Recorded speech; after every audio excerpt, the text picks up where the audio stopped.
Oke, saya harus sampaikan bahwa kinerja dari emiten kita juga tidak dalam kategori yang superior gitu ya. Sebagai contoh, sektor yang paling mendominasi lah di pasar saham, kita tahu semua ya, sektor finansial, ya banking. Banking mencatatkan pertumbuhan, tapi di bawah daripada ekspektasi pasar. Iya, single digit semua. Iya, ya hanya mungkin 1-2 nama aja lah ya yang bisa tumbuh 2 digit. Contoh, so in total portofolio saya masih tetap tumbuh secara positif gitu loh, Van. Paham. Jadi ya alhamdulillah inilah pengalaman di fund manager ya. Jadi kita bisa juga praktekkannya untuk bagaimana mengelola portofolio kita pada saat kita dihadapkan dengan situasi seperti ini. Ini adalah ujian sesungguhnya. Ya, seberapa teman-teman komit dengan apa yang tadi saya sampaikan atau saya sama Rifan sampaikan, investor itu kan ya, seperti teman-teman lihat kan, hampir setiap hari loh kita lihat di media sosial, di media online ya, berita-berita terkait dengan yang namanya kasus korupsi. Nah, itu dia. Ya kan, yang ada di tanah air, itu yang membuat ya mungkin akhirnya masyarakat juga ya kesal, kecewa, marah, jengah gitu, sehingga mungkin menurunkan ya kepercayaan gitu terhadap ya situasi yang ada saat ini. Ujung-ujungnya siapa? Ya Indonesia juga yang akhirnya dirugikan di mata para investor, baik itu domestiknya ya termasuk investor asing juga kan, seperti itu. Betul. Kita kan cita-cita ya pengen Indonesia yang bisa lebih makmur, yang lebih sejahtera. Ya itu bisa terwujud kalau masyarakat pun juga sejahtera. Masyarakat bisa sejahtera kalau keluarganya, rumah tangga, keluarga-keluarganya itu juga bisa sejahtera. Untuk bisa mencapai itu perlu ada keterbukaan, perlu ada komunikasi, transparansi. Ya tentunya juga tidak terlepas dari pengaturan keuangan. Jadi obrolan terkait dengan keuangan bukan sesuatu hal yang tabu dalam hubungan rumah tangga kita gitu loh, Van.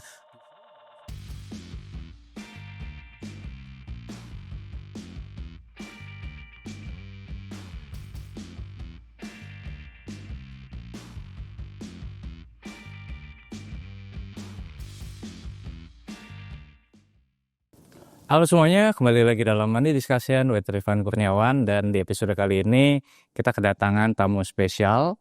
Dia adalah aktor, dia juga adalah news presenter, dia juga seorang profesional, dan juga pastinya adalah seorang investor. Nah, di episode kali ini kita kedatangan Mas Adrian Maulana. Halo Mas Adrian, apa kabar? Halo Rifan, kabar baik alhamdulillah. Terima kasih ya udah ngundang saya. Thank you juga udah bersedia menyediakan waktunya ya Mas Adrian. Pasti sibuk banget lah ya di jadwal-jadwalnya nih. Alhamdulillah masih dikasih kesempatan untuk bisa terus berkarya gitu. Amin. Oke, Mas Adrian, ini kita pengen ngobrol-ngobrol sih. Sebenarnya kan Mas Adrian ini kan sosok yang unik kalau menurut saya. Kenapa unik? Karena kan Mas Adrian adalah public figure. Sebelumnya kan juga banyak di entertainment, ya kan, aktor juga. Nah, cuma beralih dalam artian karirnya dari entertainment ke profesional gitu kan. Nah, pertanyaannya mungkin kenapa sih Mas Adrian memutuskan untuk switching nih, Mas Adrian? Oke. Kayak investasi kan juga terkadang kita perlu switching ya teman-teman ya. Bener nggak? Ya kan? Kalau ada keadaan yang sepertinya kita lihat ini agak kurang baik, berarti kita harus cepat mengambil sebuah keputusan. Termasuk juga ya teman-teman tahu mungkin saya hampir 20 tahun Van, 19 tahun tepatnya saya bekerja di dunia entertainment, dari mulai jadi model, menjadi aktor, baik itu sinetron maupun juga. Nah, nih ada deh. Ya, ini waktu tahun berapa nih Mas? Waduh, lagi inget banget, ini adalah tahun 2000. Ini waktu saya memerankan tokoh Rainbow, sinetron Lupus Milenial. Aduh. Tahun 2000 ya. Kalau yang ini juga sinetron nih kalau nggak salah. Ini apa ya, Buah Hati Mama atau yang waktu Pas Tersayang deh. Pokoknya sejak tahun 98, saya kan mulai main sinetron setelah ya Menang Abang Jakarta 97. Saya sempat jadi model dulu ya, Magawa. Tuh kan, terus jadi pemain sinetron tahun 2004 saya sempat main film. Nah, tapi sambil berjalan memang saya punya, mungkin orang melihat kualifikasi sebagai seorang pembicara, public speaker gitu. Nah, akhirnya saya dapat amanah tuh untuk membawakan acara-acara televisi, maka dikenal tadi juga sebagai salah satunya jadi news anchor atau news presenter di salah satu televisi swasta, ya saya sebut aja Net Media Tama ya. Nah di sana saya tahun 2013 sampai 2016, 3 tahun. Saya punya acara sendiri yang tayang setiap hari dari jam 6 sampai jam 9 pagi. 3 jam ya? 3 jam ya. Nah ini mungkin merupakan salah satu titik puncak saya ya sebagai seorang entertainer ya, artinya sebagai TV person ya. Ya kenapa? Karena nggak banyak loh orang bisa punya acara TV sendiri yang tayang secara live setiap hari. Betul. Bayangkan, ya kan? Berarti kan di situ kita membutuhkan ya tidak hanya kompetensi, kita harus punya wawasan, karena kan harus setiap hari kita membawakan sesuatu yang berbeda kan? Iya, topiknya beda-beda. Iya, ada tentang sports, ada tentang ekonomi, ada tentang politics, ada tentang dunia entertainment, film. Tanya, saya merasa banyak belajar pada saat itu. Saya senang sekali karena juga itu yang membuat saya jadi terbiasa bangun sebelum subuhan. Oke. Bayangkan kan jam 6 udah live. Iya, Berarti paling telat jam 5 saya udah di sana. betul. Ya, terkadang jam 4:30. Kenapa? Kan saya harus research dulu, ya kan, nanti di make up dulu, aja di make up gitu. Itu kita di sini nggak perlu make up ya, nggak perlu, kita santai-santai aja. Tapi itu membuat saya menjadi seseorang yang ya akhirnya dikenal disiplin, ya lebih menghargai waktu, profesionalisme gitu ya. Oke. Itulah juga yang akhirnya mungkin saya harus tinggalkan dari beralih profesi ini ke bidang keuangan dan investasi. Nah, ini nih yang saya penasaran nih Mas Adrian, kok bisa gitu dari entertainment move ke financial atau capital market, kan bertolak belakang gitu ya. Nah itu ceritanya gimana sih Mas Adrian? Ya jadi ya seperti ya Rifan dan juga teman-teman investor tahu ya, bekerja di dunia entertainment itu kan uncertainty-nya tinggi ya. Karena kita bekerja itu karena penampilan kita. Pada saat kita tampil ya kita dihargai, kita dibayar, diapresiasi. Tapi pada saat kita nggak tampil ya tentu kita nggak punya penghasilan. Sama seperti kayak dunia sinetron. Pada saat sinetronnya lagi bagus, lagi rating ya dipakai terus. Tapi pada saat ratingnya drop, turun, bisa dihentikan secara mendadak. Banyak kan di antara kita yang mungkin sedang punya cicilan, bayar rumah, mobil, ataupun yang lainnya, ada fixed cost setiap bulan. Ya kalau 1-2 bulan oke. Tapi kalau ternyata berbulan-bulan, ada yang 1-2 tahun nggak punya penghasilan lagi. Tapi kan hidup terus dijalanin. Betul. Nah disitulah saya tersadar bahwa apapun profesi kita sebenarnya selalu disertai dengan yang namanya resiko. Ya, Betul. artis resiko tadi mungkin pekerjaannya tiba-tiba lagi hilang. Betul. Orang-orang yang bekerja kantoran bisa mungkin mengalami PHK. Ya, atau ya kita tahu juga orang yang punya jabatan. Tiba-tiba jabatannya diambil. Ya karena apapun lah alasannya ya. Atau yang teman-teman juga sadari, kita bisa mengalami faktor-faktor yang di luar kendali kita seperti kecelakaan kerja, seperti mengalami cacat atau bahkan meninggal dunia. Jadi kan itu resiko-resiko sebenarnya yang memang selalu ada. Nah dari situlah saya belajar bahwa oh ternyata pada saat kita punya, jangan pernah abai, karena akan ada masanya di mana kita nanti akan nggak terlalu produktif lagi. Akan ada masanya, ya pasti kita semua akan menua. Tingkat kesehatan kita mungkin juga akan mulai menurun. Pada saat itu tiba, lalu apa yang harus kita lakukan? Ya modenya kan bertahan. Betul. Sama seperti hari ini, 27 Februari 2025. Apa kabar pasar saham Indonesia, teman-teman investor? Dia langsung pada keringet dikit. Langsung keringat dingin. Tapi mudah-mudahan setelah melihat wajah saya dan Rifan udah nggak keringat dingin lagi ya. Amin. Ya tetap bertahan karena memang kita diberikan ya akal, pikiran, ya hati nurani dari Yang Maha Kuasa untuk ya kita gunakan sebijaksana mungkin untuk ya memilah-memilih akhirnya. Mana yang penting, gak penting, mana yang prioritas, mana yang kurang prioritas. Lalu kemudian ya saya merasa bahwa pengetahuan tentang keuangan rasanya mutlak untuk diketahui dan mudah-mudahan dikuasai oleh siapapun, baik itu ibu rumah tangga sekalipun. Ya jangan salah loh, ibu rumah tangga itu menteri keuangan luar biasa. Gaji suami 1 digit pun bisa tetap punya tabungan, bisa tetap jalan-jalan setahun sekali misalnya gitu kan. Benar. Itu kan yang hebat adalah ibu rumah tangga. Ya. Jadi ibu rumah tangga, artis, pejabat publik, karyawan kantoran, siapapun di antara kita, rasanya kita perlulah ya punya pengetahuan tentang keuangan. Dan saya bersyukur sekali di tahun 2016 saya juga memperdalam dunia perencanaan keuangan, Van. Sebelumnya memang tahun 2010 itu setelah saya kenal berinvestasi di produk pasar modal yang namanya reksadana, saya jadi tertarik untuk memperdalam dunia investasi pasar modal. Karena waktu itu tahun 2008 setelah krisis perumahan atau yang kita kenal dengan subprime mortgage. Aset saya itu alhamdulillah di reksadana ya, bukan dari total portofolio loh. Itu naik sampai di atas 60-an%. Wow. Dalam waktu 2 tahun. 2 tahun. Nah, saya jadi tertarik untuk memperdalam dunia pasar modal. Jadilah 2010-2011 saya ikutin berbagai seminar, saya baca buku. Di situ saya tertantang gitu untuk gimana ya kalau saya bisa bekerja di industri keuangan, khususnya di pasar modal. Oke, munculnya itu dari situ.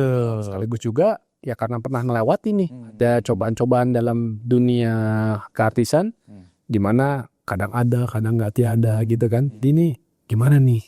Saya berpikir apa nanti kalau saya umur 50 saya masih akan dipakai nih kan gitu ya. Iya.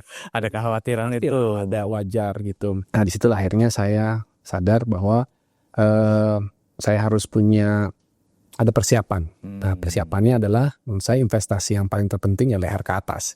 Saya senang belajar, saya senang baca. Bukan berarti saya pintar, tapi ya mungkin kalau orang bilang ya saya orang yang gigih, persisten, ya insya Allah ya itu juga sih yang saya rasain gitu. Sampai akhirnya kemudian saya berhasil memiliki berbagai sertifikasi dan lisensi dari dulu namanya masih Badan Pengawas Pasar Modal, teman-teman ya kan, Bapak PAM LK. Jadi ketahuan dong orang lama nih ya. Belum ada OJK. Nah, jadi di situ saya punya license sebagai broker dealer, sebagai wakil manajer investasi ya, kalau di sana namanya kan investment manager representatif ya, manager. Tapi kan nggak gampang untuk bisa bekerja di industri pasar modal. Lihat track record, apalagi ini ya masa saya sebelumnya itu kan lebih dikenal sebagai ya tadi ya kira-kira ini tahu apa nih, ya sudahlah saya sempat ingin bekerja tapi belum ada kesempatan. Nah kesempatan itu baru datang di tahun 2016. Saya dihubungi oleh pihak dari manajer investasi terbesar ya pada saat itu, Schroders ya, Juni 2016. Yes, tanggal 20 Juni 2016 saya resmi menjadi bagian dari Schroders, di mana memang saya ingat produk reksadana yang saya milikin waktu tahun 2009 2010 tuh itu. Waktu itu luar biasa sekali tuh, bisa memberikan kinerja ya mengalahkan IHSG ya secara rata-rata, secara konsisten pada masa-masa itu. Akhirnya saya bekerja selama 8 tahun lebih, Pan. Kemudian saya sempat berpindah dari manajer investasi ke perusahaan sekuritas. Di Mansek ya, Mandiri Sekuritas ya? Iya. Oke, berarti dari Agustus. Betul, dari Agustus. Tapi ya di sekaligus informasi kepada teman-teman investor, saya sudah tidak bekerja lagi di Mandiri Sekuritas. Kenapa kalau boleh? November 2024 lalu. Ada hal-hal yang mungkin baru saya pahami, bagaimana kebutuhan dari perusahaan sekuritas itu ya untuk menjalankan target-target pencapaian bisnisnya. Dan mungkin saya juga melihat kapasitas kit saya itu sebenarnya ada di mana yang ya memutuskan saya untuk sepertinya akan lebih baik kalau saya berada di luar. Ya, saya pikir ini kan satu proses kehidupan aja ya teman-teman, yang mungkin teman-teman juga atau Rifan pernah rasakan ya pada saat kita memang dihadapkan dengan situasi, karena ada hal-hal yang ya sudah given. Sehingga sulit untuk kita misalnya merubahnya. Pilihan ada di tangan kita. Apakah kita pengen terus berada di sana, ataukah mungkin kita memutuskan untuk berada di luar. Dan saya putuskan untuk saya berada di luar, tapi tanpa saya tidak bisa mungkin berkarya ataupun juga tetap memberikan hal-hal yang positif yang baik kepada masyarakat sesuai dengan kompetisi saya. Ya, sekarang saya ada di sini diundang sama Rifan. Semoga saya bisa ya terus ya menjadi pribadi yang teman-teman tahu bahwa saya memang senang juga Yes. ya untuk pengen berbagi hal-hal yang baik, yang positif. Tapi intinya adalah bagaimana kita bisa memberikan kebaikan kepada orang lain. Karena saya sadar gini loh, Van. Kita nih punya banyak tantangan, terutama terkait dalam kehidupan ini. Itu nggak terlepas dari urusan yang namanya keuangan. Nah, di luar sana teman-teman saya ini banyak yang berharap ya ada orang-orang seperti kita itu yang bisa secara tulus, secara jujur, secara transparan memberikan edukasi, memberikan informasi yang sebenar-benarnya. Ya, karena kita tahu bahwa dalam ya kehidupan ini nggak bisa semuanya itu dilihat kacamata putih saja. Ya, ada mungkin pihak-pihak tertentu yang ingin berusaha mengambil manfaat atau kepentingan, ya kita sebut misalnya oknum. Ya, mudah-mudahan ya saya dan juga mungkin Rifan melalui podcastnya Rifan Kurniawan ini bisa terus mengedukasi masyarakat Indonesia pada umumnya supaya Indonesia nanti bisa lebih mandiri, lebih maju. Investornya juga semakin lebih cerdas. Amin. Ya, mudah-mudahan ya. Kira-kira sih seperti itu, Pan. So, jadi sebenarnya udah 8 tahun ya, 8,5 tahun. Tapi kalau saya jadi kepo nih Mas Adrian. Ya. Apa tantangan terbesar yang pernah Mas Adrian jalani selama tadi di Schroders maupun di Mandiri Sekuritas selama 8,5 tahun ini?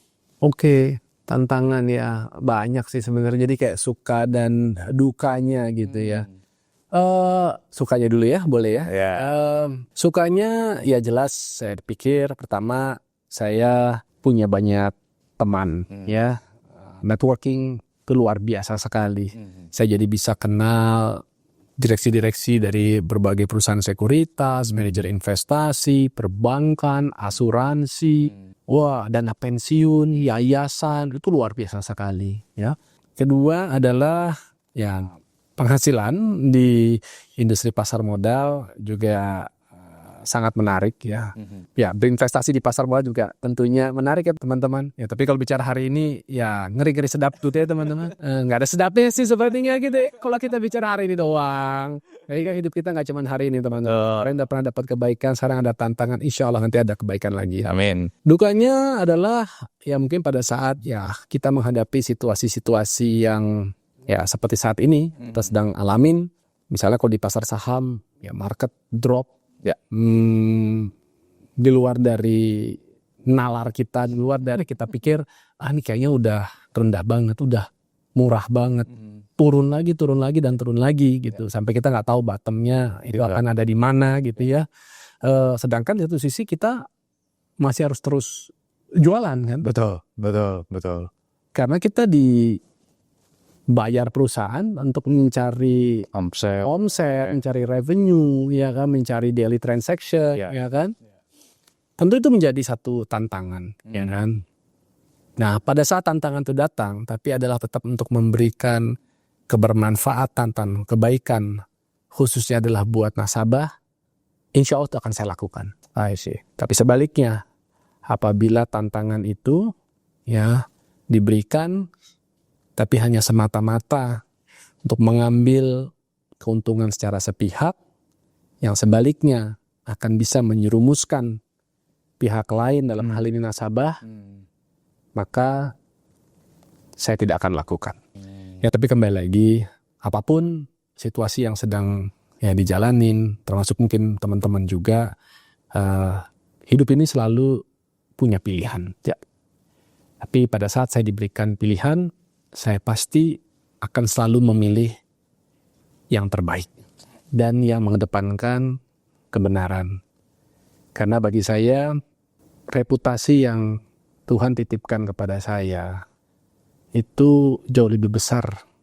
Ya, karena saya sadar bahwa semua yang saya temui, teman saya, baik yang ketemu secara langsung maupun secara online, itu akan melihat dan akan menilai kita itu dari apa yang pernah kita sampaikan, apa yang pernah kita sarankan, ya, sehingga saya selalu berusaha untuk menjaga integritas saya, baik secara profesional maupun secara individu, karena tanggung jawab saya besar.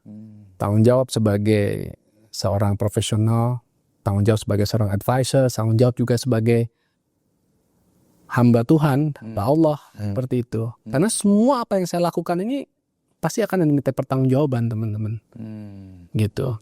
So ya teman-teman nanti juga pada saat kayak berteman ataupun mungkin memiliki advisor, memiliki mentor gitu, benar-benar perlu untuk mengakses seperti itu. Jadi jangan pernah beli kucing dalam karung, jangan kata orang apa-apa, lihat bibit-bibit bobot gitu. Ya semoga ya kami berdua insya Allah yang bisa mewakili lah sosok-sosok yang bisa terus memberikan edukasi dan inspirasi kepada investor-investor pasar modal Indonesia, insya Allah. Amin. Oke, Mas Adrian, tadi kan kita udah ngobrol soal perjalanan karirnya Mas Adrian. Nah sekarang saya kepo nih. Nah ini kita tonton dulu ya videonya. Nah ini kan kalau di sosial media nih Mas Adrian suka menampilkan kan sosok kesederhanaan gitu. Ini apa nih? Berarti lagi makan di mana nih Mas? Warteg ya. Wah, harganya tadi belasan ribu gitu ya. Nah, oke. Nah ini terus ada satu lagi nih yang Mas Adrian banget deh, otentik banget itu adalah, nah ini kesehariannya ketika ke kantor dan pulang adalah menggunakan transportasi umum. Ini tadi dari stasiun Juramango ya Mas ya? Ya biasa kan karena saya selama hampir 9 tahun aktivitasnya di daerah SCBD ya. Jadi ini kan saya naik KRL, jadi turunnya tuh di Palmerah. Dari sana biasanya memang saya suka lanjut, either itu pakai transportasi online, kalau enggak ya saya bisa pakai taksi, tapi pokoknya akan lebih dekat daripada kalau ketimbang saya dari rumah. Dari segi waktu maupun juga dari segi biaya, mungkin jauh lebih efisien. Kadang saya juga pakai MRT, tapi memang kalau karena saya tinggal di Tangsel nggak ada akses langsung MRT, ya paling saya harus pakai either itu diantar sama driver saya atau saya pakai taksi ya sampai ke stasiun Lebak Bulus. Nah itu enak sih, tinggal 20 menit langsung turun tuh di kantor sebenarnya. Jadi sebenarnya yang saya mau tanya tuh message apa sih yang sebenarnya Mas Adrian mau sampaikan gitu dengan konten-konten seperti tadi makan di warteg atau menggunakan transportasi umum. By the way, ada yang suka gini gak sih? Pincitraan doang ada gak sih? Ada juga ya. Tapi sebenarnya message apa gitu yang mau Mas Adrian sampaikan ke teman-teman follower? Awalnya nggak ada sih Van. Saya untuk hal-hal yang seperti ini sebenarnya nggak ada niat secara khusus gitu, karena teman-teman saya di sana banyak yang udah lebih dulu kok menggunakan transportasi publik, transportasi umum. Banyak kok yang udah hobinya makan di warteg, entah karena doyan, entah karena nggak punya uang gitu. Maksudnya udah lebih banyak daripada saya sebelumnya gitu. Tapi ya mungkin kebetulan karena yang sharing ini adalah saya, yang menurut kacamata orang, kalau public figure, apalagi bukan artis, harusnya makannya di tempat yang mewah dong. Harusnya pakai mobil pribadi dong, pakai supir dong, pakai pengawalan dong, misalnya seperti itu kan. Masa sih? Paling kalau kata bikin ini cuma buat konten gitu. Iya saya katakan ini adalah konten, tapi insya Allah ya konten yang menginspirasi dan bermanfaat. Teman-teman, penghasilan saya baik-baik aja, bahkan lebih dari cukup untuk saya kemana-mana bisa ya pakai mobil pribadi, pakai driver. Saya pernah makan yang per porsinya di atas 1 juta, saya pernah makan yang ratusan ribu, tapi nggak apa-apa juga kalau saya makan satu porsi 13.000. Hal itu justru malah melatih saya sih Van, untuk menjadi manusia yang lebih yang lebih human aja, yang lebih wajar. Karena kita nggak akan pernah tahu juga ya kehidupan itu akan seperti apa, hari ini bagaimana, esok akan seperti apa. Sekaligus saya menata hati, menata diri saya untuk bisa ya tampil lebih apa adanya, bukan karena gengsi, karena persepsi orang, ya kan? Karena tadi kita berbuat baik aja akan tetap ada orang yang mungkin sinis gitu. Karena ada aja orang yang julid, bisa dulu ya kan. Istilahnya kalau sekarang bilangnya julid dulu ya. Ya, itu sampai kapan kita mau berusaha memuaskan semua orang? Ya udah saya kembalikan aja. Saya lakukan berbagi ini karena pertama buat diri saya tadi seperti itu. Yang kedua, saya melatih untuk hemat secara finansial juga. Yang kemudian kalau teman-teman tahu, saya juga belasan tahun di dunia investasi. Ya saya senang penghematan di satu ini bukan untuk hal-hal yang sifatnya konsumtif lagi, tapi mungkin saya bisa alokasikan ke hal-hal yang insya Allah di masa depan itu bisa lebih bermanfaat gitu loh, Van. Mungkin saya taruh di pos saham, apakah itu di sukuk, saya tingkatin, hal-hal seperti itu. Karena kalau tadi bicara mengenai transportasi, kalau naik taksi dari Tangerang Selatan ke Bintaro, itu pulang pergi itu bisa hampir 400 ribuan per hari. Dengan tolnya segala macam, dengan tip gitu kan, Pak. 20 hari kerja kan udah 8 juta. Iya kan. Naik KRL udah hemat, cepet. Naik KRL cuma 3.000 loh dari rumah saya ke situ, ya kan. Itu tinggal sambung gokar segala macam. Penghasilannya nggak sampai 100 ribu per hari. 20 hari kerja paling 2 jutaan ya. Kalau dari 8 juta, 2 juta saya bisa hemat 5-6 juta per bulan, ya kan, sebagai sederhana. Nah, jadi saya siap untuk sedikit merubah gaya hidup saya untuk sesuatu yang lebih bermanfaat, gitu loh. Itu baru dari transportasi, belum mungkin dari kebiasaan ngopi, karena saya hobi banget ngopi. Banyak pilihan kan, coffee shop yang mahal, tapi coba coffee shop lokal ya, yang teman-teman UMKM, banyak yang di bawah 50 ribu, tempatnya juga nice, very decent, makan eksklusif gitu kan, cita rasanya juga bahkan lebih oke. Ya teman-teman mungkin bisa memilih hal seperti itu hal sederhana, karena sedikit perubahan yang kita lakukan, tapi insya Allah itu kan bisa berdampak. Nah itu ya kita lakukan. Nah, mungkin saya dari sisi transportasi, dari sisi ngopi-ngopi, ya teman-teman mungkin ada sisi yang lain gitu. Coba pasti di antara kita tuh punya sesuatu yang bisa lah untuk kita bisa adjust seperti itu. Jadi sederhana itu buat saya sebenarnya adalah lebih ke gaya hidup sih, Van. Lebih ke lifestyle, ya. Kaya itu sekedar status, teman-teman, gitu. Orang kaya itu nggak melulu artinya ya dia harus karena dia pakai jam tangan mewah, kalau dia pakai sepatu mahal, dia pakai mobil yang mewah, nggak seperti itu ya. Silahkan kaya tapi jadi orang yang juga bisa memberdayakan orang lain. Jadi kaya itu bagi saya satu yang baik, yang bagus gitu. Tapi jangan sampai kita diperbudak gitu loh dengan kekayaan itu, diperbudak dengan uang, sehingga akhirnya mungkin ya mengambil cara-cara pintas, menghalalkan segala cara untuk memperkaya diri apapun alasannya gitu kan. Ya seperti teman-teman lihat kan, hampir setiap hari loh kita lihat di media sosial, di media online ya, berita-berita terkait dengan yang namanya kasus korupsi. Nah itu dia. Ya kan, yang ada di tanah air itu yang membuat ya mungkin akhirnya masyarakat juga ya kesal, kecewa, marah, jengah gitu, sehingga mungkin menurunkan ya kepercayaan gitu terhadap ya situasi yang ada saat ini. Ujung-ujungnya siapa? Ya Indonesia juga yang akhirnya dirugikan di mata para investor, baik itu domestiknya ya termasuk investor asing juga kan, seperti itu. Betul. Nah, tapi yang saya tertarik nih Mas Adrian, maksudnya gini, kan sosok Mas Adrian sebagai aktor itu sebenarnya masih lekat. Dan kalau kita bicara misalkan Kangen ya lihat saya acting ya. Nah tapi maksud saya gitu loh, mungkin kan kayak banyak lah kita bicara aktor, artis atau public figure lah ya yang di tengah era sosial media sekarang ini tuh berlomba-lomba untuk memamerkan tadi kayak kekayaannya gitu kan. Jadi kan ini kayak bertolak belakang sekali gitu. Maksudnya Mas Adrian sosok aktor kemudian profesional tapi menampilkan gaya hidup yang sederhana, sementara ada juga banyak yang menampilkan sisi sebaliknya tuh. Nah kalau Mas Adrian jadi ngelihat fenomena itu seperti apa, Mas?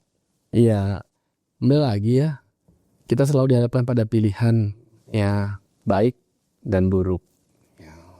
Kita kepengen dilihat seperti apa. Kalau saya ya memilih untuk menjadi sosok yang apa adanya. Makanya saya menampilkan ini tanpa ragu, tanpa sungkan. So buat teman-teman yang mungkin menganggap ini hanya sekedar konten, ya nggak apa-apa juga. Tapi tadi saya bilang kontennya insya Allah konten yang bermanfaat. Kalau teman-teman yang baru mengetahui saya, tapi ya saya sampaikan aja di forum ini, saya udah naik transportasi umum tuh sebenarnya sejak dari zaman saya sekolah.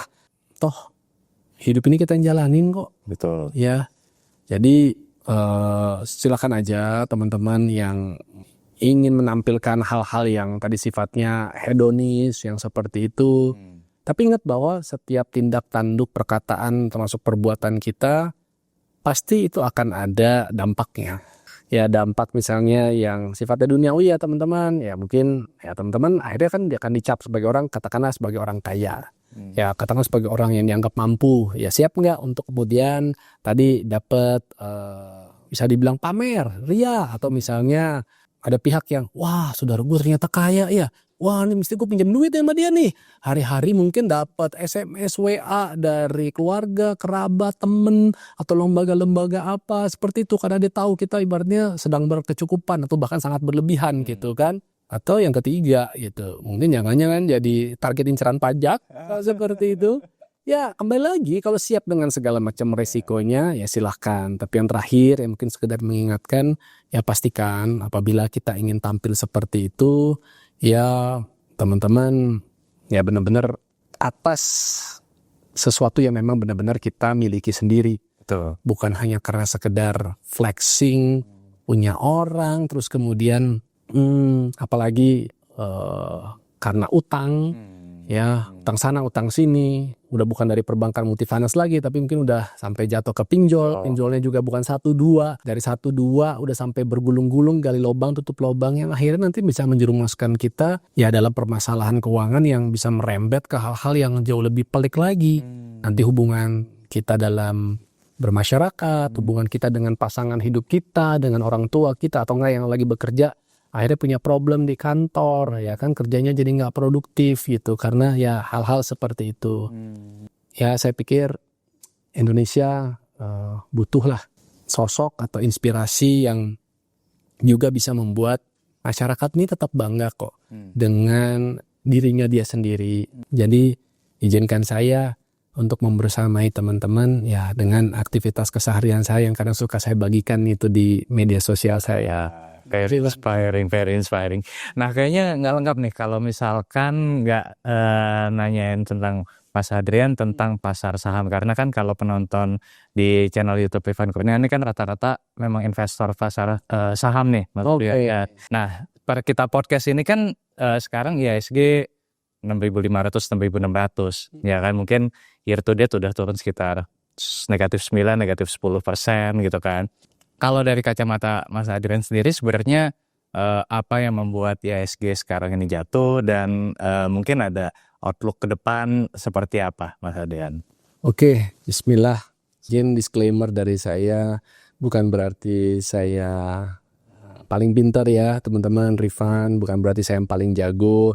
Saya yakin yang nonton acara podcast ini banyak senior-senior saya ya yang sudah lebih lama malang melintang mengikuti dunia pasar modal khususnya di Indonesia, asam garamnya berinvestasi dan juga trading melewati masa-masa mungkin bahkan sebelum subprime mortgage ya, masa-masa zaman krisis finansial di tahun 97-98, 2025 ini ya kita diuji dengan situasi pasar keuangan kita, khususnya memang di pasar saham yang bukan hanya nggak bergairah tapi berdarah-darah. Kalau nggak salah di bulan September 2024 pada saat IHSG itu sentuh di 7.600. Lalu kemudian mulai masuk di bulan Oktober di mana saya mulai mendetek investor-investor asing yang notabene-nya dulu masih mendominasi lah ya secara persentase di pasar modal kita, kok terus melakukan penjualan-penjualan, terutama memang di saham-saham yang kita tahu memiliki kapitalisasi besar yang sering disebut dengan istilah big caps gitu ya. Seperti kayak ada sesuatu yang mungkin untuk investor retail tidak terlalu alert, tidak terlalu aware gitu ya dengan situasi ini. Dan ya mungkin karena saya berada di perusahaan sehingga mungkin saya punya ya akses yang untuk bisa lebih melihat itu dari hari ke hari. Lalu kemudian setelah bulan akhir Oktober, tepatnya di 4 November, based on technical sekalipun, kita udah bisa melihat seharusnya itu adalah momen untuk kita keluar sih dari pasar saham, atau minimal ya kita switching ke dalam aset pasar modal yang insya Allah jauh lebih moderat atau cenderung lebih konservatif. Kalau tanya penyebab, ya saya rasa ya teman-teman ya sudah bisa mengetahui lah bahwa faktornya banyak, terutama yang dari sisi eksternal, tapi juga dari domestik. Ya, yang eksternal kita tahu bahwa keadaan dari mulai geopolitik yang nggak kelar-kelar sampai sekarang, Rusia, Ukraina, itu kan merembet itu kepada iklim perdagangan ya, baik itu di zona Eropa terkait dengan Amerika juga. Ya kalau bicara Amerika dia hampir semua terlibat lah ya. Betul. Lalu kemudian ya sejak sekian lama kita tahu bahwa ada krisis kemanusiaan yang terjadi di tanah Palestina ya. Itu juga menyedot perhatian dunia gitu ya. Tapi lalu kemudian setelah ya Amerika ini punya presiden baru, sebenarnya nggak baru sih, barang lama tapi kemudian jadi lagi gitu ya. Jilid kedua. Jadi jilid kedua Donald Trump gitu, yang memang punya kebijakannya adalah proteksionis itu ya, make America great again lagi, yang dimana ya dengan tarif import yang tinggi yang dikenakan kepada beberapa negara ya jelas seperti kepada China yang kita tahu ya digadang-gadang ini akan menjadi raksasa ekonomi dunia, bisa menyalip Amerika sebelum tahun 2030. Kemudian juga kepada Kanada, kepada Meksiko. Ya jelas mitra-mitra dagangnya ini akan terdampak. Kalau bicara dengan China, memang kita juga adalah mitra dagang, dan China boleh katakan mitra dagang terbesar kita. Kalau dengan Amerika langsung, mungkin tidak. Sehingga apa-apa yang terjadi di China itu juga akan memberikan dampak kepada Indonesia. Ya, lalu kita lihat based on data, memang inflasi Amerika ini dari waktu ke waktu terlihat sudah mulai melandai, tapi tidak secepat yang dibayangkan juga. Sehingga keputusan The Fed untuk agresif menurunkan suku bunganya itu tidak akan terjadi dalam waktu singkat. Jadi masih akan ada prolong ya.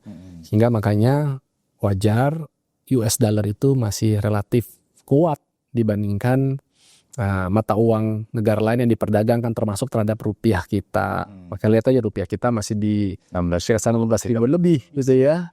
Sehingga orang memang lebih nyaman untuk parkir dananya di Amerika, baik itu di pasar obligasinya, termasuk juga di pasar sahamnya.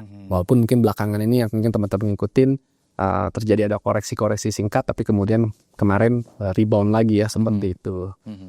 Lalu kalau yang terkait dengan domestik sih, memang di Indonesia ini kerap dengan yang namanya sentimen sih, Pan. Ya. Ya, oke. Saya harus sampaikan bahwa kinerja dari emiten kita juga tidak dalam kategori yang superior gitu ya.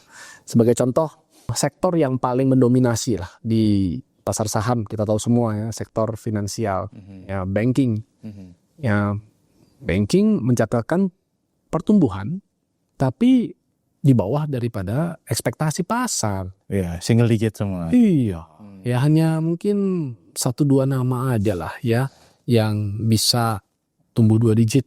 Contoh, kayak BRIS ya, PT BSI ya, Bank Syariah Indonesia, kinerjanya impresif, bagus, ya tapi tidak imun juga dari koreksi. Kalau kita bicara dari 2024 seperti sekarang, tapi mungkin kalau compare to other banks, ya dia jauh lebih survive, jauh lebih stabil gitu ya.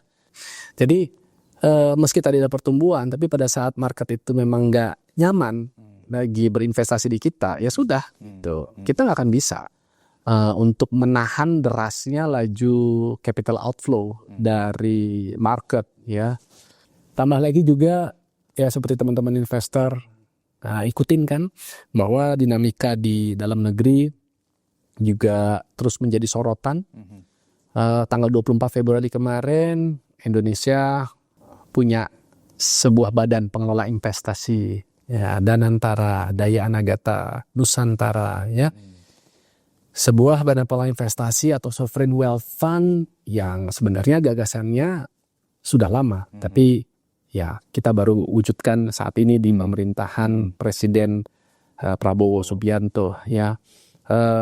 Sebenarnya satu hal yang patut untuk kita support, kita syukuri, karena Danantara ini tidak hanya mengkonsolidasikan aset-aset bangsa, aset-aset negara, BUMN gitu ya, tapi juga mengelola, masuk dividennya. Kalau yang sebelumnya mungkin ya kita tahu dividen masuk ke Kementerian Keuangan untuk belanja pemerintah, Ya. masuk kementerian, lembaga, yang kadang ya kita nggak tahu apakah bisa efisien atau sebenarnya banyak penghamur-hamuran gitu. Betul. Tapi kan itu yang dilakukan oleh presiden kali ini kan. Justru setelah 100 hari kepemerintahannya diefisiensikan Betul. untuk kemudian dijadikan modal awal dasar ceritanya untuk dikelola nih. Untuk diantaranya. Untuk dikelola. Untuk membiayai proyek-proyek yang ya strategis yang harapannya bisa memberikan dampak untuk jangka panjang ya, baik itu ya ketahanan pangan, energi terbarukan, hilirisasi, sehingga kita juga nggak harus bergantung gitu loh sama investor asing. Ya namanya orang ibaratnya kalau kasih pinjaman ke kita ya pasti punya agenda juga lah ya kan, perlu jaminan atau minta fasilitas ini itu gitu ya, kita harapannya bisa lebih mandiri gitu ya. Tapi kan kembali lagi ini kan tergantung bagaimana implementasinya. Ya semoga memang dikelola secara profesional, amanah, transparan ya. Kalau itu bisa terjadi, ini sih game changer banget. Ya saya yakin ini bisa lebih meng-attract juga foreign direct investment ke kita. Ya, tapi di samping itu kita juga melihat kita nih tadi saya bilang dapat tantangan dari masalah-masalah yang terjadi juga. Ya sebut aja lah dari mulai kasus-kasus Jiwasraya, Asabri, lalu kemudian yang terbaru sekarang mengenai Pertamina, ya kan, itu kan membuat banyak orang ya khususnya para investor luar dalam negeri itu seperti kayak kesel gitu loh, muak karena ujung-ujungnya dirugikan itu adalah ya investor juga. Jadi ini kan yang akhirnya meruntuhkan kepercayaan dan minat, kan sama seperti kayak hukum ekonomi, semakin banyak yang terus menjual ya harga akan semakin turun gitu. Jadi banyak faktor yang membuat memang seperti ini, dan sampai kapan we never know. Jujur kalau saya tanya, saya bukan cenayang, saya juga nggak tahu kapan. Tapi ibaratnya pisau ini lagi jatuh teman-teman, so hati-hati. Saya mungkin nggak suggest gitu loh kepada teman-teman untuk menangkap dalam situasi yang seperti ini. Ya unless you are a truly investor. Ya kalau memang iya, ya silakan. Decision is yours gitu. Pilihlah perusahaan yang fundamentalnya bagus, yang terus misalnya masih bertumbuh, kemudian dikelola profesional, ya kan, yang mungkin bisnisnya akan terus sustain, ya silahkan teman-teman beli. Apalagi dengan caranya mungkin berinvestasi secara rutin, baik-baik aja, tinggal nunggu kapan waktunya rebound. Ya kalau mungkin dulu di COVID mungkin perlu 9 bulanan, less than 1 tahun gitu. Kalau sekarang saya nggak tahu, bisa cepat, bisa lama, gitu ya. Tapi itu nyataannya, ya inilah demikiannya. Belum lagi juga, ya teman-teman bisa lihat informasinya. Bobot saham perusahaan-perusahaan atau emiten di Indonesia itu kan udah semakin berkurang yang ada di MSCI Index, ya kan. Nah itu kan menunjukkan orang nggak terlalu melirik ke Indonesia lagi gitu loh saat ini. Ya walaupun sekarang katanya sedang di approach ya untuk dijelaskan dan MSCI perlu merubah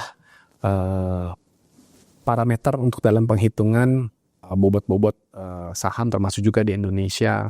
Tapi ya itu kan semuanya sesuatu yang belum kejadian. So jadi apa kira-kira gitu kalau saya ditanya untuk bagaimana tips menghadapi situasi yang ada sekarang ini. Tuh yang jelas bertahan sih teman-teman. Ya pakai survival mode. Kalau teman-teman memang ya saat ini masih berada di market. Nah, saya juga punya portofolio saya merah. Saya sekarang mungkin lagi pegang 7 perusahaan, ya, 5-nya merah, 2-nya masih positif karena mungkin belinya agak cukup lama, jujur ya. 5 ini sedang kategorinya merah, bahkan ada yang lebih dari 10%. Tapi karena yang kita adalah total portofolio dan tadi saya mungkin punya 10-12% ada di saham. Tapi karena 80% atau 88%-nya udah saya switching ke dalam instrumen lain yang masih terus memberikan return-nya positif. So in total portofolio saya masih tumbuh secara positif gitu loh Van. Paham. Jadi ya alhamdulillah inilah pengalaman di fund manager ya. Jadi kita bisa juga praktekannya untuk bagaimana mengelola portofolio kita. Pada saat kita dihadapkan dengan situasi seperti ini adalah ujian sesungguhnya. Ya, seberapa teman-teman komit dengan apa yang tadi saya teman-teman sampaikan atau saya sama Rifan sampaikan, investor. Jadi apa yang terjadi sekarang ini, ya ini adalah teman-teman harus membuktikan. Karena kalau bicara investasi harusnya di atas 1 tahun. Ya saya nggak berharap ya bahwa situasi seperti ini Langsung lama. akan berlangsung lama. Kita pengen cepat. Jadi kita berharap, kita berdoa, Ya. khususnya dari pemerintah, ya untuk bisa memberikan kebijakan-kebijakan yang lebih pro kepada pasar, yang membuat iklim investasi termasuk pasar modal ini jauh lebih menarik, ya sehingga bisa memberikan katalis positif, bisa mengattract investor tidak hanya domestik tapi juga asing, ya untuk kembali mau berinvestasi di pasar modal kita. Ya buat teman-teman tetap yakin bahwa dalam setiap situasi, dalam setiap kesulitan pasti akan ada kemudahan, ya. Tinggal bersabar dengan survival mode ini. Mungkin tunggu cue, tunggu sign, mungkin lihat-lihat terus informasi dari Rifan. Ya sesekali insya Allah juga saya suka akan mungkin bagikan. Kalau teman-teman tertarik ya lihat aja story saya. Saya kadang-kadang suka sentil-sentil kok ya kalau enak. The time gitu ya to enter the market ya. Tapi sekarang ya enjoy your life. Apalagi buat teman-teman yang khususnya Muslim ya, kita akan memasuki bulan suci Ramadan kan. Manfaatkanlah waktu ini untuk fokus mungkin beribadah dulu. Toh 1 bulan ya. Di bulan Ramadan nanti 11 bulan lagi kita bisa fight lagi ya, sambil kita lihat-lihat dulu kondisi seperti apa ya. Intinya jangan terlalu dipaksa-paksakan. Kan yang penting kita kepengen aset kita bisa berkembang dari waktu ke waktu. Benar nggak, Pan? Betul. Jadi kalau sekarang kita pasang survival mode dulu ya ibaratnya. Nanti kalau misalkan kita ada agresif lagi. Iya, betul. Oke, menarik banget nih insight-nya teman-teman. Oke, tadi kita udah ngobrolin tentang market nih, Mas Aden. Nah, Ya. ada lagi yang bikin saya penasaran nih sama Mas Aden. Pertanyaan saya gini, Mas Aden. Kalau di keluarga, itu siapa yang menjadi menteri ekonomi? Apakah Mas Adrian dengan pengalamannya, dengan license-nya tadi, atau justru istri? Nah, pembagiannya tuh seperti apa, Mas Adrian? Oke, baik. Jadi istri saya itu bukan sekedar pasangan hidup. Istri saya juga berperan sebagai partner, sebagai mitra terbaik, ya, yang tadi menjadi penyeimbang saya dalam kehidupan. Saya alhamdulillah memiliki istri yang tidak banyak menuntut saya, terutama dalam hal sisi materi. Nah, sejak awal menikah, kami selalu berupaya untuk terbuka ya dalam segala aspek, terutama terkait dengan finansial. Jadi gaji, honor, istri saya selalu tahu, ya. Yang saya kasih tahu, loh. Bercanda. Saya selalu terbuka. Nah, untuk pelaksanaannya seperti apa? Jadi memang setiap bulan istri saya itu mengambil jatah untuk bulanannya, di mana itu ada isinya mengenai kebutuhan keluarga, ya, setiap bulan. Terus kemudian untuk gaji-gaji asisten rumah tangga, driver, tim, dan lain sebagainya, itu dikeluarkan. Pokoknya untuk kebutuhan rumah tangga dan lain sebagainya itu ada. Jadi silakan keluar. Termasuk saya juga alokasikan dana untuk kesenangan istri saya lah. Saya nggak bilang itu gaji lah. Masa istri kita kayak digaji gitu, yang enggak lah. Tapi kan kita sadar bahwa pasangan hidup kita juga bukan hanya sebagai pendamping aja, dia juga sosok yang perlu kita muliakan, sosok yang ini mudah-mudahan ditonton nih istri saya nih. Ya perlulah kayak gini-gini, Van. Kok kita nggak bertahan 23 tahun loh? Insya Allah loh, Van. Tom ini Mas Adrian 24 tahun pernikahan. 24 tahun ya. Kita 1/4 abad ini bersama ya. Haruslah kita jaga ya. Salah satunya adalah dengan seperti itu, ya kan. Jadi saya sama istri itu ya insya Allah nggak ada hitung-hitungan lah, itu kan. Justru ya kalau Rifan lihat, oh Mas Adrian kemana-mana pakai public transportation ya. Bisa jadi memang kenyataannya karena istri saya kan juga dia seorang psikolog, ya kan. Kemudian kami ada sedikit usaha juga sama-sama. Nah, istri saya juga pasti punya kesibukan lain. Dia kan perlu mobile. Ya. Nah, pada saat kami sama-sama lagi ada kesibukan, saya memang prioritaskan biar istri saya yang didampingi oleh driver, yang dia pakai kendaraan, biar dia lebih nyaman, lebih baik. Sedangkan suaminya ya sudah nggak apa-apa, santai aja di MRT, di kereta, di apa ya, apa gitu. Kan tadi itu kan kita berbagi peran ya kan, dan sudah sewajarnya lah kalau menurut saya ya istri yang harus lebih kita prioritaskan ketimbang diri kita. Toh kita kan laki-laki juga ya, insya Allah kita akan lebih bisa menjaga diri seperti itu. Dan ya saya membagikan ini ya lebih karena saya kepengen sih sebenarnya cita-cita saya untuk bisa mengempower banyak keluarga di luar sana agar bisa menjalankan kehidupan itu sebaik-baiknya dalam khususnya rumah tangga kita. Ya, kita kan cita-cita ya pengen Indonesia yang bisa lebih makmur, yang lebih sejahtera. Ya, itu bisa terwujud kalau masyarakat pun juga sejahtera. Masyarakat bisa sejahtera kalau keluarganya, rumah tangga, keluarga-keluarganya itu juga bisa sejahtera. Gitu. Dan itu saya mulai dari lingkungan terdekat, rumah tangga saya sendiri. Nah, disitulah makanya untuk bisa mencapai itu perlu ada keterbukaan, perlu ada komunikasi, transparansi. Ya, tentunya juga tidak terlepas dari pengaturan keuangan. Jadi obrolan terkait dengan keuangan bukan sesuatu hal yang tabu dalam hubungan rumah tangga kita gitu loh, Van. Justru bagus sekali untuk kita bisa saling diskusi. Karena kan tadi kita kan gak cuma sekedar hidup buat sekedar makan, bayar anak sekolah, bayar pulsa, makan apa, udah. Tapi kan kita mungkin pengen liburan. Yang muslim pengen umroh, pengen haji.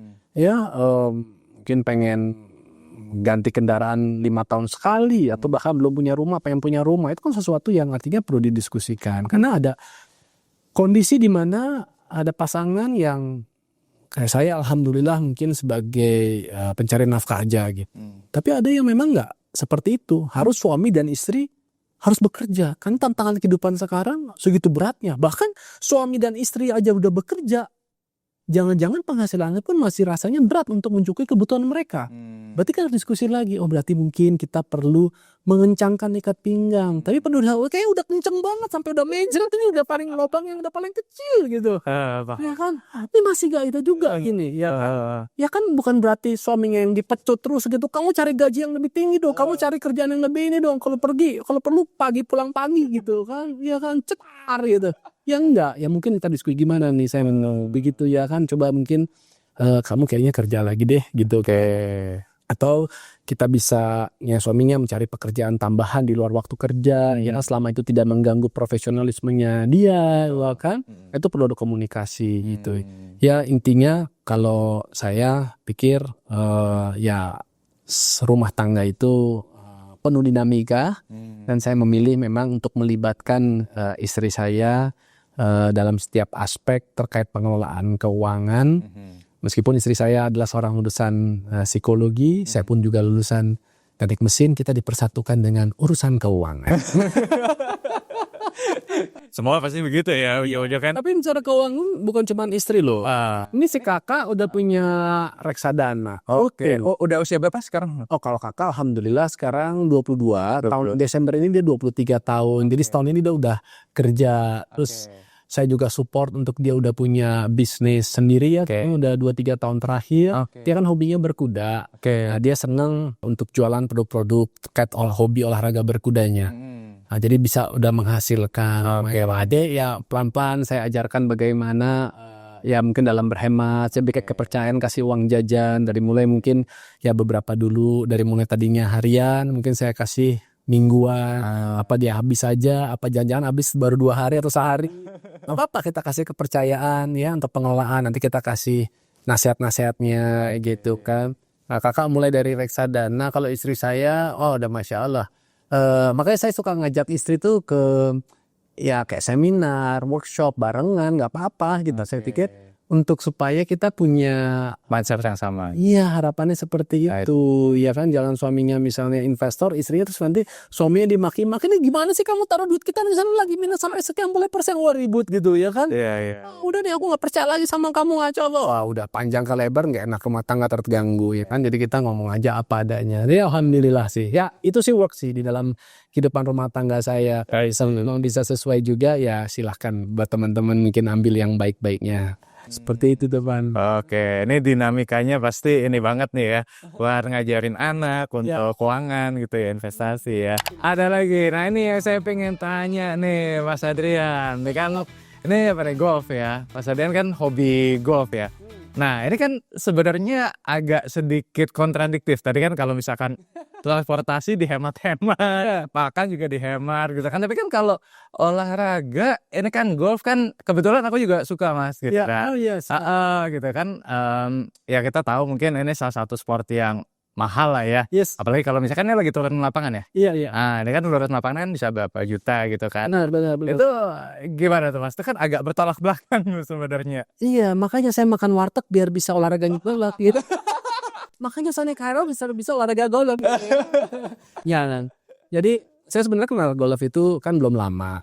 Setelah masa-masa Covid lah ya, 2021, 4 tahun terakhir ini. Memang olahraga yang tadi Rifan sampaikan itu benar adanya. Untuk main golf itu rasanya kurang ya kalau punya uang cuma 1 juta untuk bisa main golf. Karena di hari biasa aja mungkin rata-rata lapangan udah 600-700 ribu. Bahkan ada yang udah 1,4 juta ya. Belum termasuk kayak di tipnya mungkin minimum udah 400 ribu. Belum termasuk makannya. Alhasil ya 1,5-2 juta. Dia weekend berarti bisa lebih dari situ. Bayangkan ya kalau mau diikutin ya nggak ada habisnya, pengeluaran 10-20 juta untuk golf aja itu udah pasti bisa keluar, belum termasuk peralatannya. Pusing kan? Pusing, saya juga pusing. Makanya saya memanage, bukan salah daripada golfnya, bukan salah dari olahraganya, tapi kitanya lah yang harus bijak dalam pengelolaannya. Ya tadi, ya kalau kita pengen suka banget dengan olahraganya, ya kita bisa siasatin. Mungkin olahraga itu kita lakukan kalau turun lapangan di hari kerja, di hari biasa maksud saya ya, di Senin sampai Jumat, jangan di weekend. Atau mungkin teman-teman bisa menjadi member di salah satu lapangan sehingga bisa dapat harga yang lebih ekonomis. Atau teman-teman bisa langganan tuh ada kartu-kartu membership golf yang bisa dipakai untuk di puluhan golf course yang ada. Atau ya berolahraga kan nggak harus turun lapangan. Kalau teman-teman misalnya senang, teman-teman bisa lakukan di driving range. Di driving range mungkin kita perlu kos, mungkin untuk 100 bola sekitar 200-an ribu gitu kan. Mungkin kita bisa cari misal di happy hour, ada yang kadang diskon bahkan bisa sampai 50% gitu kan. Dan bisa dibagi sama teman-temannya, kita 50-50 ya gitu. Atau mungkin seperti saya lakukan, mungkin kalau teman-teman yang sudah jadi followers saya bisa lihat, saya suka latihan bahkan di rumah. Di rumah jadi bikin kayak driving range sederhana. Saya beli net tuh Van. Harganya sekitar 1,8 juta. Saya beli karpetnya 1 juta. Saya beli bola bekas 7.000 perak. Saya beli aja mungkin 20 juta. Udah 140-150 juta. 50 ribu. Terus kemudian karpet dan lain sebagainya mungkin ya nggak sampai 5 juta. Tapi saya udah pakai 4 tahun. Contoh seperti itu. Mungkin lebih efisien, lebih murah ketimbang setiap driving range saya bayar 200-400 ribu gitu kan. Atau bahkan lebih, belum termasuk ngopi-ngopinya, belum termasuk biaya yang kos parkirnya. Jangan-jangan sekali duduk udah 400-500 ribu ya kan. Benar. Driving itu ya nggak bisa sebulan sekali, minimal mungkin seminggu 2 kali gitu kan. Kalau nggak udah kaku lagi. Udah kaku lagi, karena memang golf itu bener olahraga yang harus dimainkan, bukan cuman hanya dibaca, dilatih, ngikutin YouTube gitu kan. Memang harus dipraktekkan, dan pada saat di lapangan kondisinya kan benar beda. Kita mukul di atas karpet sama mukul di tanah, di rumput kan beda. Rumputnya nanti naik, langit turun, miring ke sini, miring ke sana beda. Nanti masuk ke dalam bunker, pukulannya beda lagi. Ya kan, di atas tee beda lagi. Oh, ada rintangan beda lagi, ada angin. Oh, jadi memang itu yang sebenarnya jadinya membuat saya addict dengan golf, karena tadi tantangan. Dan erat sebenarnya dengan filosofi kehidupan. Ya, hidup itu kan artinya nggak mulus-mulus saja. Hidup itu selalu ada resiko. Tapi nggak menyurutkan semangat atau niat kita untuk tetap menjalankan kehidupan kan. Betul. Bagi saya contoh, saya tadi kesini, untuk supaya nggak terlambat apa, nggak mungkin saya cari-cari public transportation lagi. Udah cepat langsung saya ambil taksi. Itu ngeluar resiko dari sisi waktu. Tapi karena pengen resiko untuk penghematan ya mungkin nanti pas pulangnya saya kompensa dengan kereta lagi. Contoh seperti itu. Nah begitu juga pada saat misalnya kita golf, itu kan banyak, wah ada obstacle, ada rintangan. Wah ini ada mau langsung tembak pinnya itu tapi di depannya ada air atau ada bunker. Nah, ketimbang kita mukul belum tentu nyampe atau resiko, ya udah kita ambil pilihan ke kanan aja. Ya minimal kita bisa lebih safe gitu kan. Mungkin ada satu stroke ketimbang misalnya kena penalti ya. Contoh hal seperti itu. Jadi dari golf saya belajar sekali akan ya makna-makna kehidupan. Ya dari mulai kejujuran juga ya kan. Kemudian konsistensi, kedisiplinan, mengatur keuangan karena tadi cost-nya itu besar sekali. Jadi makanya teman-teman kalau pengen menguji seseorang, ajak dia main golf. Dari situ bisa kelihatan lah, dia benar gak bisa on time.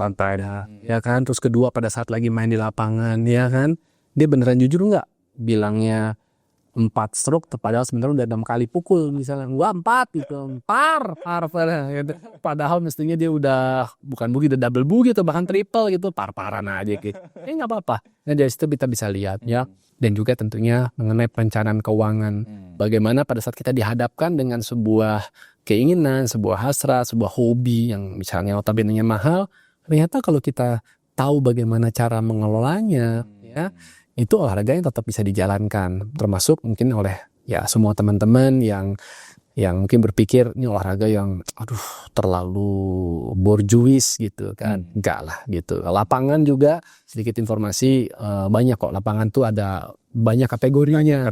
Ya mau dari yang sangat-sangat premium sama ya mungkin yang lebih terjangkau, yang ratusan ribu pun juga masih ada kok gitu. Ya nanti kapan-kapan ya teman-teman kita bikin event bareng nih sama Rivan, ini para investor, pas saya modal followersnya dari Rivan, kita bikinnya di lapangan gitu. Nanti sesi pas ngobrol makannya, nanti ada sesi sharing marketnya. Wah keren banget tuh. Ya, seru. Benar. Karena pasti banyak juga yang hobi golf mungkin nih. Iya ya pasti, saya yakin banget gitu. Cuma sekarang mungkin lagi mengincar ke pinggang dulu. Oke, Mas satu lagi nih ya, saya penasaran nih sama Mas Adrian. Nah ini kemarin tuh pas ngundang, itu kebetulan baca berita ini gitu. Mas Adrian kehilangan harta dengan cerita akibat ART kena hipnotis. Nih kejadiannya baru atau gimana sih Mas? Aduh ini Kok memang bisa? iya nih ya, paling-paling deh. Ini kan sebenarnya kejadiannya tuh kejadian udah lama, tahun 2012 Pak. Udah lama. Udah. Cuma kan waktu beberapa hari atau beberapa minggu lalu lah ya, saya tuh kan diundang oleh salah satu podcast. Ya sempat menyinggung hal ini lagi, tapi mungkin yang di capture yang itu ya jadi viral lagi. Kalau sebenarnya lama ya, jadi saya sampaikan teman-teman ini adalah kejadian lama, tapi benar adanya, di mana memang saya pernah diuji dari kehilangan harta benda yang jumlahnya kurang lebih adalah sebesar itu. Ya saya pikir itu adalah satu ujian lah, ya ujian yang saya pikir dulu itu adalah sebuah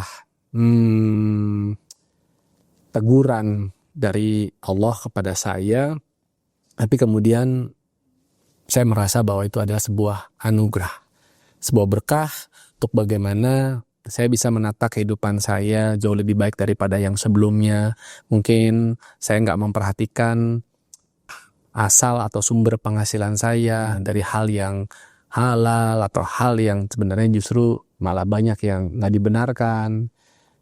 Kemudian cara saya dalam membelanjakan uang mungkin dulu nggak terlalu banyak mikir, pokoknya konsumtif aja, gonta-ganti mobil setiap tahun atau 2 tahun sekali, nggak melihat dari esensi perlu atau tidak, butuh atau tidak gitu, hanya memuaskan ya nafsu aja, syahwat aja, apa karena tadi mungkin kepengen dilihat orang, si ini punya ini gue harus juga bisa punya, tapi sering memaksa-maksakan diri. Ya akhirnya teguran-teguran itu ya membuat saya menjadi lebih banyak berpikir, menjadi lebih harus banyak introspeksi.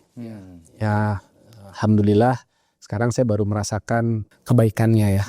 Dengan ujian itu justru memberikan keberkahan. Ya mudah-mudahan ya doainnya teman-teman Semoga saya bisa tetap konsisten menjadi pribadi yang seperti ini. Sama saya juga doakan supaya teman-teman ya belajar aja lah dari kesalahan-kesalahan yang pernah saya lakukan dalam kehidupan. Ya nggak perlu untuk jatuh ke dalam lubang yang sama ya. Karena orang bilang katanya kalau mau sukses ya wajarlah kena tipu, wajarlah rugi. Ya menurut saya kalau bisa kita hindari itu kan jauh lebih keren, ya kan? Bukan berarti kita takut, tapi artinya belajarlah dari kesalahan yang pernah dilakukan oleh orang lain, termasuk saya, gitu kan. Oke, luar biasa dan sangat menginspirasi sekali Mas Adrian. Mas Adrian, sebelum kita tutup podcast ini nih, ada nggak satu pesan-pesan atau mungkin advice buat teman-teman apapun, mau itu tentang market, mau itu tentang mengelola keuangan, mau itu tentang membina rumah tangga, ya, yang mungkin teman-teman mau sampaikan ke teman-teman penonton, silakan Mas. Orang bijaksana itu orang yang banyak belajar, tapi juga bertindak.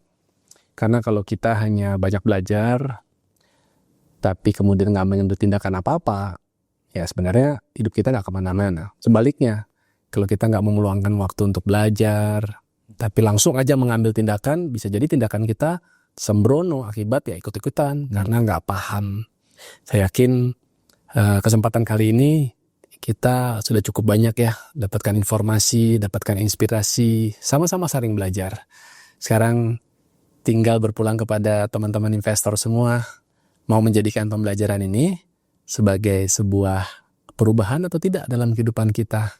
Karena tindakan itulah yang akan merubah segalanya. Ayo sama-sama kita sama-sama belajar, tapi kita juga sama-sama bertindak untuk menikmati sebuah perubahan kehidupan kita yang insya Allah lebih baik. Bukan dari orang lain, melainkan lebih baik dari situasi diri kita yang sebelumnya. Semoga menginspirasi. Terima kasih Rifan udah ngundang saya. Thank you Mas Adrian. Kalau misalkan teman-teman mau keep contact dengan Mas Adrian, mungkin bisa ke IG kali ya. Ya baik, Mas Adrian kan di IG-nya di Adrian Maulana. Teman-teman bisa follow juga Mas Adrian ya, banyak konten-konten yang inspiratif juga ya. Tadi mulai dari kesehariannya, kemudian tips-tips investasinya juga. Ya teman-teman silahkan follow juga di IG Adrian Maulana. Mas Adrian, thank you so much for your time dan saya juga banyak belajar dari Mas Adrian dan saya yakin juga teman-teman investor di sini juga banyak belajar juga dari podcast kita kali ini. Dan kalau misalkan teman-teman suka dengan podcast ini ya jangan lupa untuk like, subscribe dan share juga ke teman-teman yang lain ya supaya podcast ini membawa berkah yang lebih luas lagi. Oke, saya Rifan Kurniawan undur diri dan kita ketemu lagi di Money Discussion berikutnya. Bye-bye. Bye.